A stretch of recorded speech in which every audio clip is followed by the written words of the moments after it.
Suddenly found myself wrapped in another rather affectionate hug, and it proves to be impossible for me to keep what must be the world's largest grin off my face. Well, of course I came. I'd be crazy not to, right? Let me ponder for a moment. You know, that's true. I mean, I'm pretty amazing after all. I shrug in response. I certainly think so.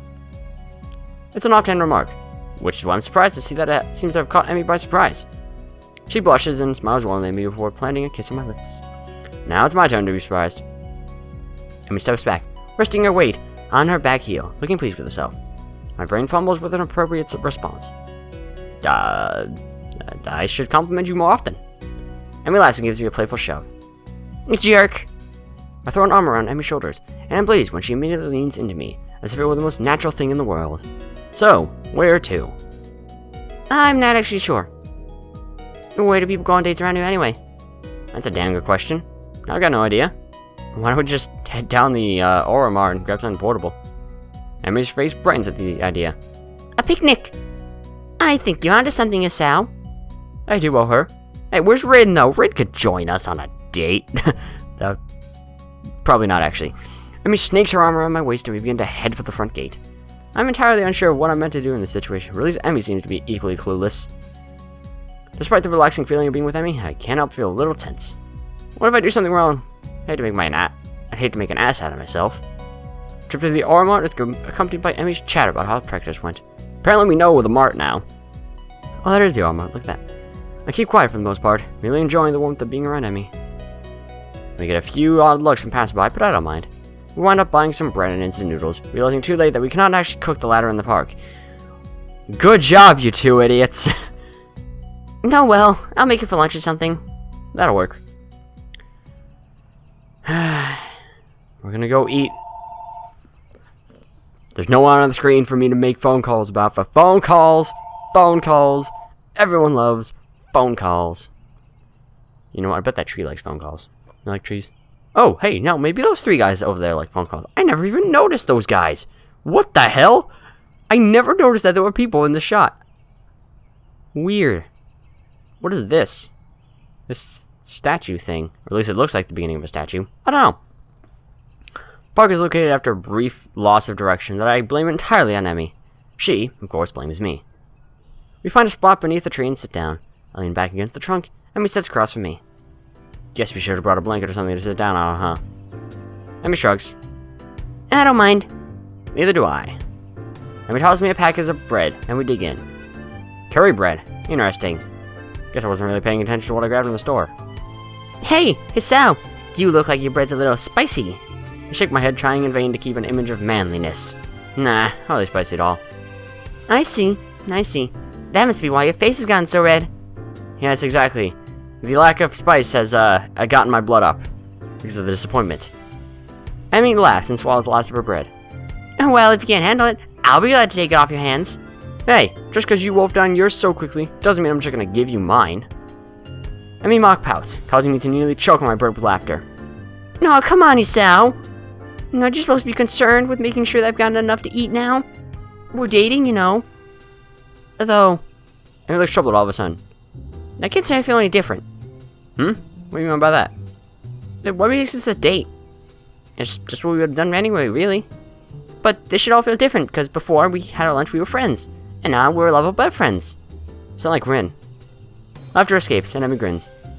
Well, she might have put the thought into my mind. We've talked about this sort of thing before. Really? About me? Not really, just the stuff, really. Rin thinks that the change of a label from friend to girlfriend seems arbitrary most of the time. Like there's no difference between the two. I can think of at least one, you know. You don't tend to kiss your friends quite so much. For the second time today, Emmy blushes slightly and giggles. I suppose you're right. Exactly. I'm always right about things like this. Emmy rolls her eyes and chuckles. Guess you're pretty smart, huh? I nod in agreement. Yep. Even Muto thinks so. He thinks I should go into some scientific study after graduation. Emmy raised an eyebrow. No, really? Yeah. I think I might actually do that. Really, the more I consider the idea, the more it appeals to me.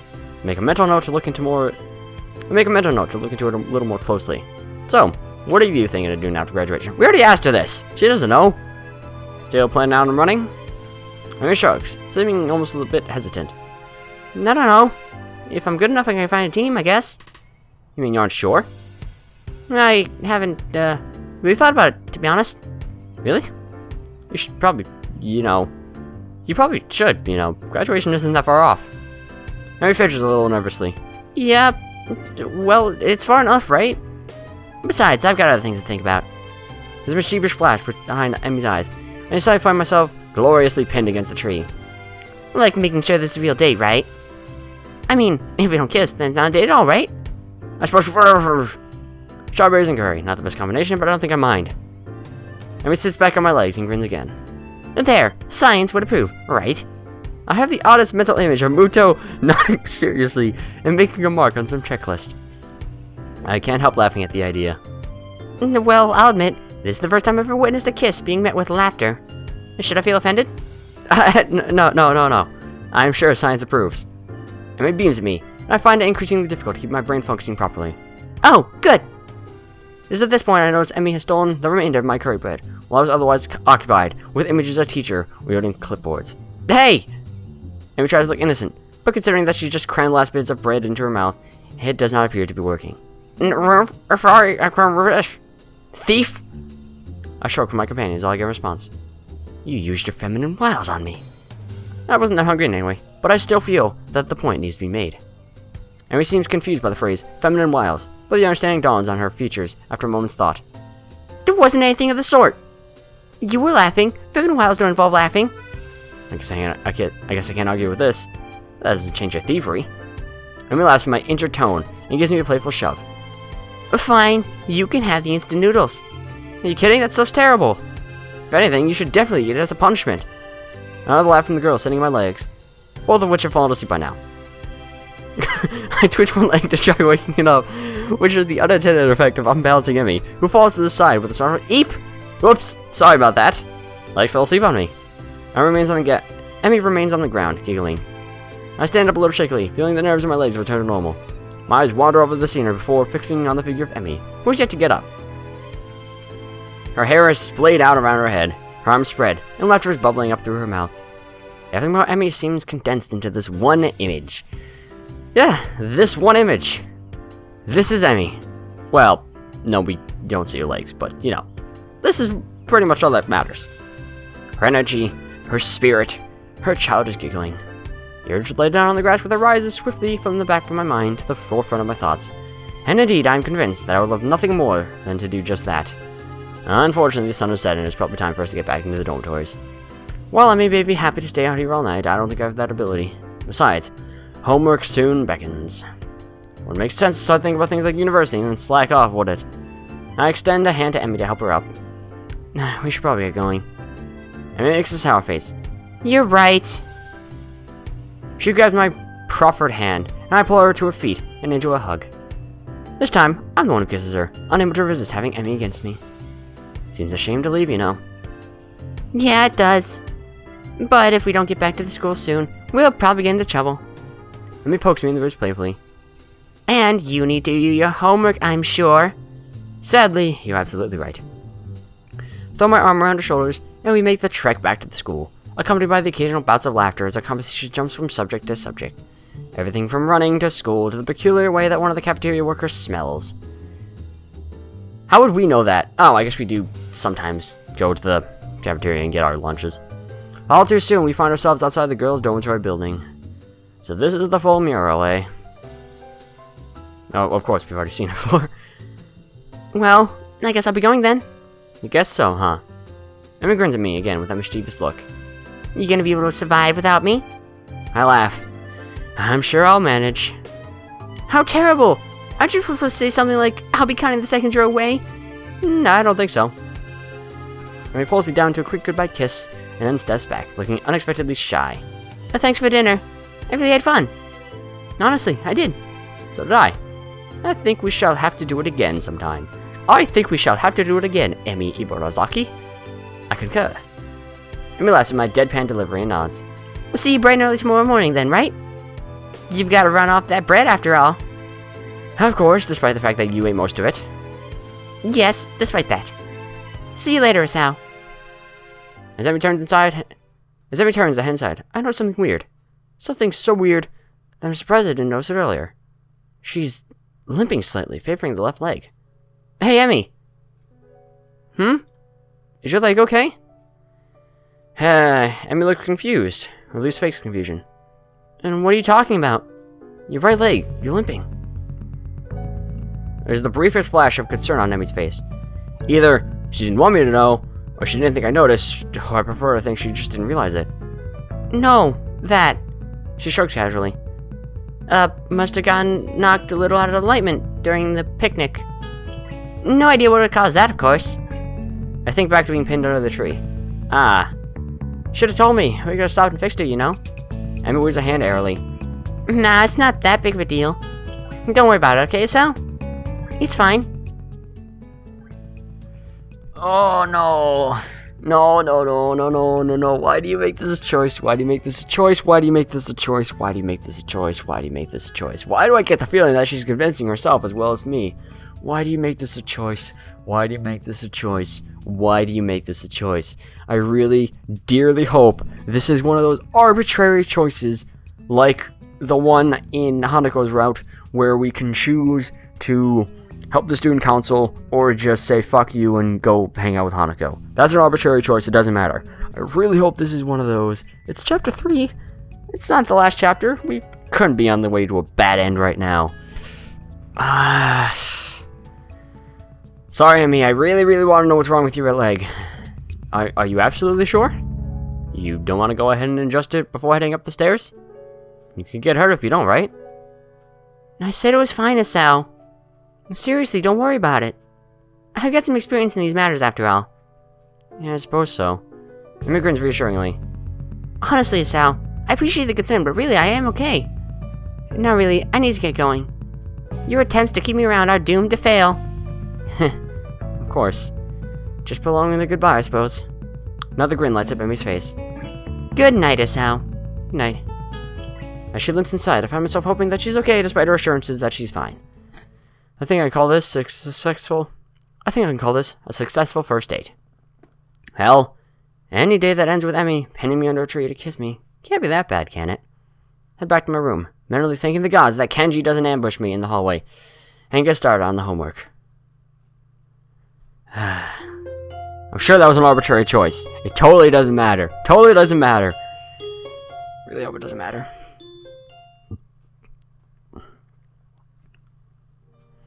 Morning is far too early for my taste. Doesn't help that I had trouble sleeping last night. There were simply too many things to think about. My mind refused to slow down. Instead, I replayed the rooftop, the park, and everything else over and over in my mind. There's a small part of my mind that is still paranoid that this has all been some kind of joke. That I'll meet up with Emmy at the track, and she'll act like nothing happened yesterday. Pushing these thoughts at the back of my mind, I throw on my running clothes and open the door. Wow, this really is like me. Emmy's waiting for me with her usual smile. You're late! Or at least, you're not early today. Are you tired or something? I find myself ruefully rubbing the back of my head. Something like that, yeah. Lots to think about and all that. Emmy giggles at my mild understatement. Yeah, I didn't sleep that well either. I was actually glad you weren't early, 'cause I wasn't early either. I wonder if the same thing kept us awake. Image of a weeping face passes through my mind. Oh, what kept you up? Emmy's expression falters, but she quickly notices my curiosity and forces a smile. Nothing important. She's obviously not telling me something. Question is, should I press the issue? Something's clearly been bothering her for a while. I want to help her, but would it just come off as me being nosy? She's gotta know I care about her, though. Are you sure? If something's bothering you, I'm here to help you sort it out. Emmy laughs then, but it's not her usual laugh. There's an edge to it that almost seems bitter. Sort it out? I'm not sure it can be sorted out, Hisao. An almost grim smile crosses her lips. It's like a smile of resignation. I don't think you can help me anyway. That hurts. I don't want to say that it hurts to her, but it does. Doesn't she realize I don't want to be for her when things go wrong? Well, I won't push you on the matter. But I'm here for you if you decide later that you'd like to talk about it. It might help. I can see the debate raging behind Emmy's eyes. It seems like she wants to tell me, but she's not sure whether or not she can. Hey, forget about it for now, okay? You've got running to do. Mention of running, something that she can handle, brings Emmy back to her usual self. Alright! Hurry up and stretch out, Sal. We've got to get moving. She takes off like a shot, far quicker than I'm used to. Still, I try to keep pace with her, recklessly testing my limits. Gives me a feeling of freedom, like my heart is no longer important. I find myself wanting to laugh, filled with the feeling of moving behind what I once called my boundaries. Nurses' warnings not to overdo things echo in my mind, and I disregard them. This feeling I have, this willingness to risk a heart attack for something so trivial as a morning run. It's the sort of character for me. But is it? Or rather, should it be? I've got a weak heart, sure. I'll never be capable of the kind of speed and endurance Emmy's capable of. But I probably wouldn't be able to get that good even if I had a healthy heart. As we round the final bend, I feel my legs screaming in protest, but the first time, I ignore them. I accelerate to finish at a sprint, nearly catching up to Emmy. That was never going to happen, of course. Still, I feel surprisingly good. Oh, sure, my legs feel like they're about to catch fire, and I'm having trouble staying upright. But there's been a shift of some sort today. It's all thanks to the girl grinning at the finish line, waiting for me. I felt a little faster than usual. My comment is met with a grin and a shrug. I can't have you think I was going soft on you now, can I? But you managed to handle it just fine. Well, I couldn't have done without you. Still feeling the high from the run, and moved by a surge of gratitude, I seize Emmy in a hug. Thanks. Or really, I'm not just saying that. I'm in your debt. Emmy seemed flustered by my words, squirming uncomfortably. Don't be silly, Hisao. Someone had to haul you out here, didn't they? And it's not like you're doing anything for me, right? I need a running partner, remember? Oh, it's not like you're not doing anything for me. I shake my head, still pointedly not letting go of Emmy, who stops squirming and merely looks up to me, with a quickly deepening blush that seems almost out of character. No, that's not true. You wanted a running partner, but you didn't need one. If I hadn't shown up the day after the festival, you would still run, right? But it doesn't work the other way around. I only managed to make it out a few times before the festival. And without you, I probably wouldn't have made it out after that at all. Emmy smiles at me and prods her chest with one finger. Prods my chest with one finger. You are pretty lazy, Hisao. Hey, I was giving you a compliment. Oh well, you're welcome, I guess. I'll pay you back somehow.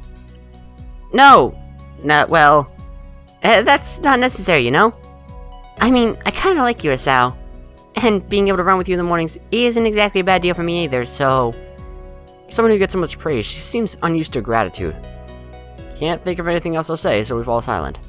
I become aware of Emmy's breathing, of the dampness of her clothing, and of the scent of her. Oh, please don't tell me this is the scene that I think it is. I think it's the scene that I think it is.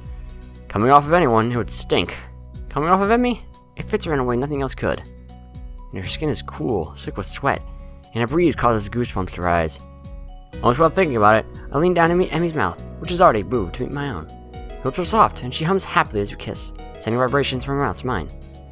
There's a startling rightness to everything about this moment. We fit one another perfectly. The kiss ends, and I finally let my arms drop back down to my sides. Emmy's smiling warmly at me and giggles again. Come on, Hisao, we better go see the nurse. Then it happens. Nope, not the right one that I thought. As she turns to begin walking, she gives out a tiny yelp and stumbles forward. Emmy! I leap to steady her and notice with some concern that she's frowning, that she's favoring the same leg as last night. Your leg. Emmy seems panicked and pushes away from me. It's fine! My expression must seem hurt, because she hastens to apologize. Sorry. I didn't mean to push you like that. I was just... She stumbles for something to say. It's nothing, really. Hey, don't worry about it. She's so flustered I decided to shrug the whole thing off. There's a cold feeling in the pit of my stomach, now that won't go away. I tried to step in and help her, but she pushed me away. Smiling, I shove those thoughts to the back of my mind and concentrate on Emmy. I just don't want you getting hurt, that's all. You don't have to worry about me, honest. I'm fine. Yes, you say that, but I don't believe you. Why would you tell me what's wrong? It's like she gets offended by my trying to help. What am I supposed to make of that? I'm still trying to sort out what happened on the track as we ride for the nurse's office. Emmy raises her hand to knock, hesitates, and turns to me smiling guiltily. Hey, can you do me a favor? Of course. Can you tell the nurse that I'll see him later? I just remember that I've got some stuff to take care of before class. And so I really need to get moving. I peer at her closely, and she fizzes under my stare. Yeah, she's clearly just avoiding the nurse. A leg of hers. Well, whatever, I said it'd help, and so I will. But I'll make damn sure that she sees the nurse before the day's out. Yeah, okay, I'll let him know. Emmy looks like I've just given her a pony on Christmas. Thank you so much! You're the best, Hisao! I'm rewarded for my complimency in her lie by a kiss that makes it all worth it, or so I tell myself. As Emmy heads out of the building, trying hard not to let a limp show, I knock on the door of the office. Ah, Hisao, come in.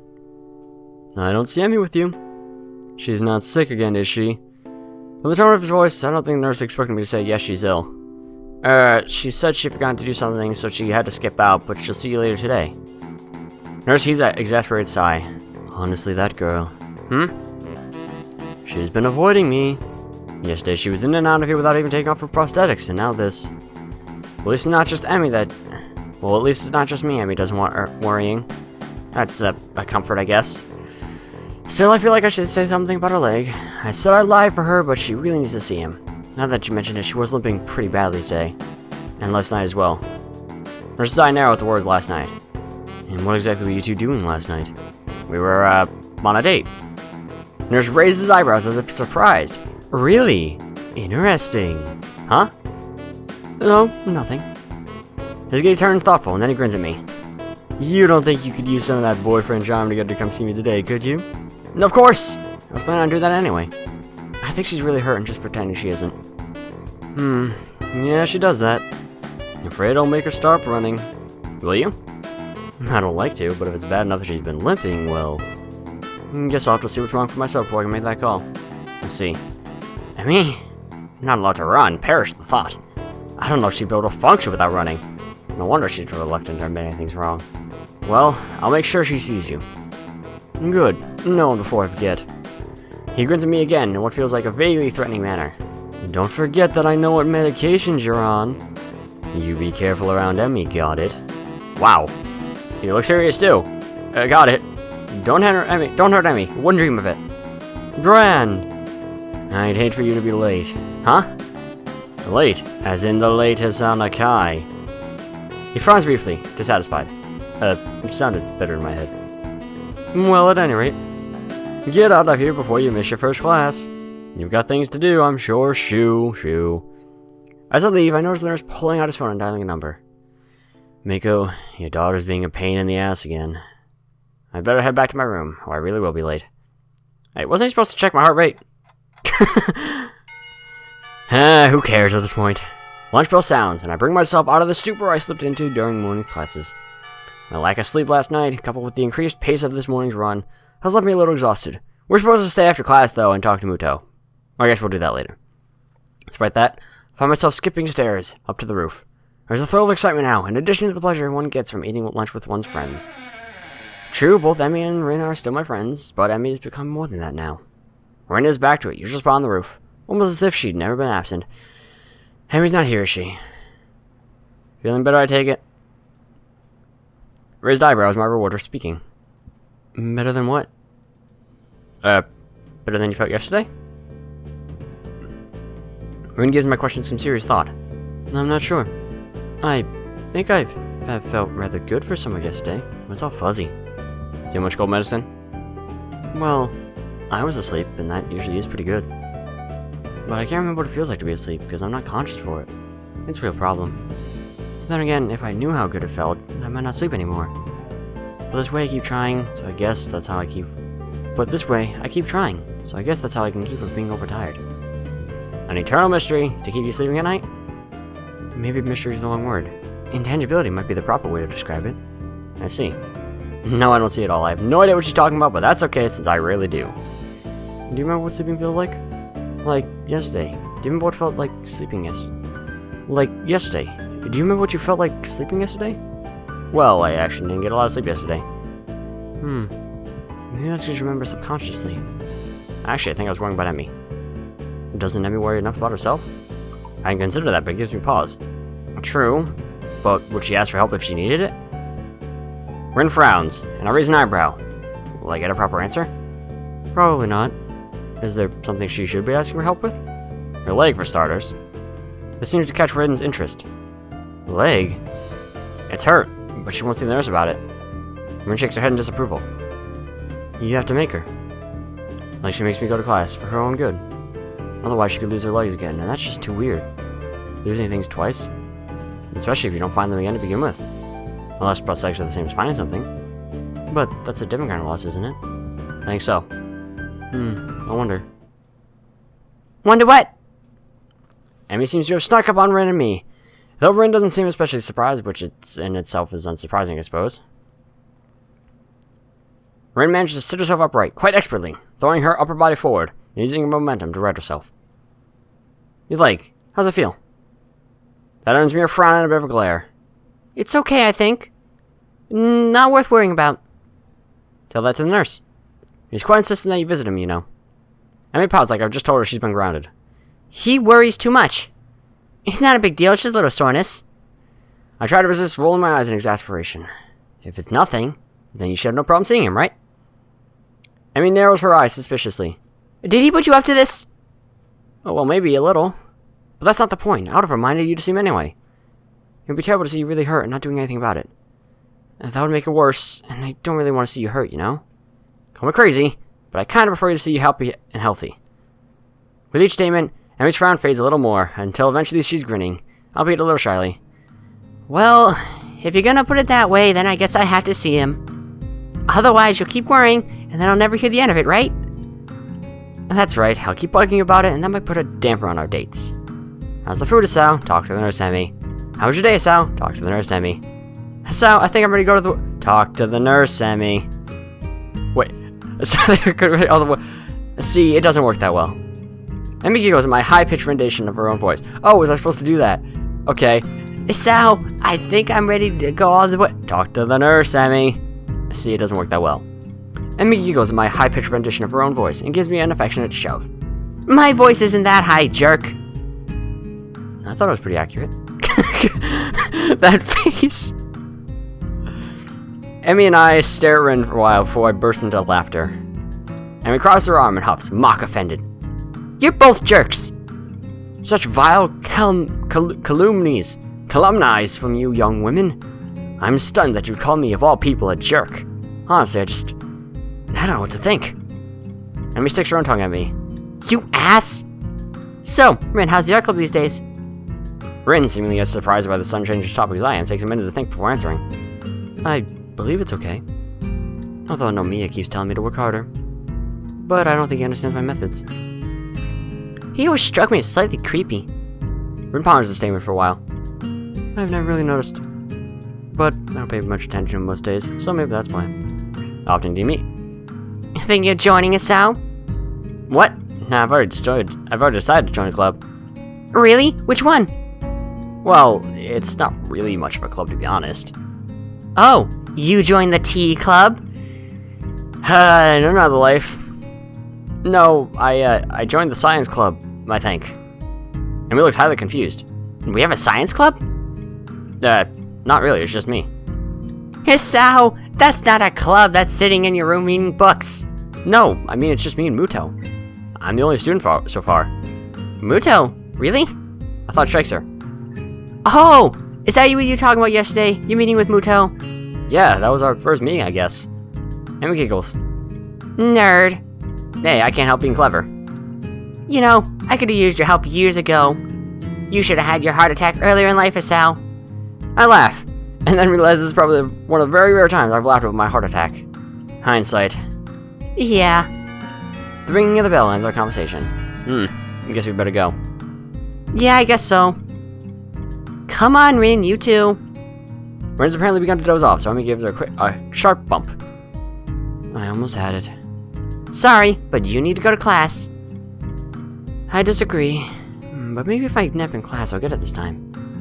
Changing location is sometimes helpful for that kind of thing. Neither Emi or I bother asking what it is. She already said the feeling of sleep. She needs to know what sleeping feels like. Which you could do if you were, first of all, if you were in sleep paralysis, that would technically count as you being asleep. Or if you were lucid dreaming, then you would know what it feels like to be asleep consciously.